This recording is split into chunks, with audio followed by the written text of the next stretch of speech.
మాది గంగపురం. ఈ కాలభైరవ స్వామి ఉన్నాడు ఇక్కడ. దేవుడు ఎట్లొచ్చిందని తెలియదు.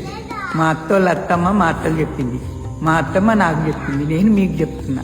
ఈ కాలభైరవ స్వామి ఇక్కడి నుంచో వచ్చిండు, ఊరు బయట నిలుచు ఉన్నాడు. ఒక గుండుకు నెరిచిండు.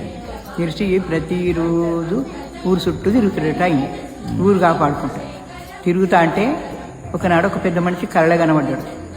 అరే, నేను ఈ ఊరు చుట్టూ తిరుగుతున్నా, నువ్వు నా ఎంబడి రారా, నేను నీకు ఎంత తిరుగుతానో అంత జాగా నీకే, నా ఎంబడి నువ్వు రా, నేను ఎంతవరకు తిరుగుతానో అంతవరకు నువ్వు ఉండు అంటే సరే అయ్యా అన్నాడు.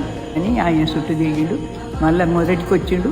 మొదటికి రాగానే దేవుడు మాయమైపోయిండు. ఈ ఊరికి దొంగ పుట్టదు, నేను మిమ్మల్ని కాపాడుతా, మీరు నన్ను కాపాడుండ్రు, ఎప్పటికీ మీతోటి నేను, నాతోటి మీరు ఉండండి అని దొంగలు పడ్డారు. కొన్ని రోజులు అయిపోయాక దొంగలు పడ్డారు. దొంగలు పడి దోసుకొని పోతాడు. దోసుకొని పోయంగానే ఆ భగవంతుడు భైరవ స్వామి చూసిండు. వచ్చిండు. వచ్చి అరే ఏంద్రా ఏమో ఇట్లా బిల్లలు పట్టుకున్నారు ఏంద్రా అంటే, అయ్యా మేము బతకలేకొచ్చినాం, దొంగ దోసుకున్నాం అన్నాడు. అనగానే ముల్లెలాడ పెట్టుంటారు అన్నాడు. ముల్లెలాడ పెట్టంగానే ఆయా దేవుడు మాయమైంది. మాయమైతే ఊరోళ్ళు లేచిండ్రు, బయటకు వచ్చిండ్రు. బయటకు వచ్చి చూసే వరకు దొంగలు ఉన్నారు. అరే ఇవ్వడరా మీరంటే, అయ్యా గిట్లా మేము బతకలేకొచ్చి దొంగతనం చేసినాం, పుల్లగుర్రం వేసుకొని వచ్చిండు ఒక ఆయనే. వచ్చి అరే గీడెందుకున్నారా అంటే, గిట్లా దోసుకొని వచ్చినాం అయ్యా అనగానే, దోసులేదు గీసులేదు ఆడబెట్టుకోండి అని చెప్పిండు.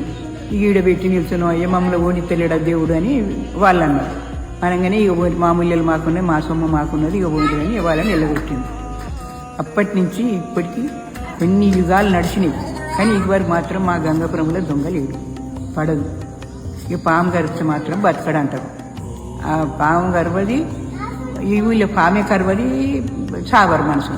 అప్పుడు దేవుడే చెప్పిండు, అదే ప్రతి సంవత్సరం నాకు శ్రావణ మాసంలో మంచిగా అన్నదానం పెట్టి నన్ను మంచిగా చూసుకుంటే మిమ్మల్ని మంచిగా చూసుకుంటా, మీకు పచ్చాయం మంచిగా ఇస్తా, మీరు ఎప్పటికైనా నాతోటి మీరు, మీతోటి నేను. ఇక అప్పటి నుంచి మంచిగా చేసిండ్రు, మంచిగా జరిగింది. ఇప్పుడు చాలా వరకు కొన్ని ఏండ్ల కనుక మంచిగానే నడిచింది.